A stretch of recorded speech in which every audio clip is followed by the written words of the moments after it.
Sejak kembali di kancah sepak bola nasional, Persebaya terus comeback strong. Kami berterima kasih kepada seluruh supporter yang selama bertahun-tahun ikut bekerja keras dan berproses menuju lebih baik. Sekarang, bonek sudah sangat beda dengan dulu. Sangat aktif, sangat kreatif, bahkan berbuat baik kepada yang lain. Namun, seberapa keras kita berusaha, tentu masih banyak pihak yang belum mengakuinya. 100 perbuatan baik masih sangat mudah dikalahkan oleh satu perbuatan yang tidak semestinya.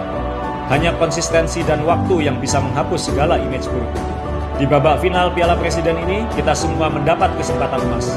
Kesempatan untuk meraih gelar di lapangan. Kesempatan untuk menghapus total segala kesan buruk terhadap kita. Ayo kita tunjukkan kelas kita. Ayo kita tunjukkan bahwa Persebaya dan supporternya adalah benar-benar yang terbaik. Ayo terbang tinggi, kita tunjukkan kepada dunia.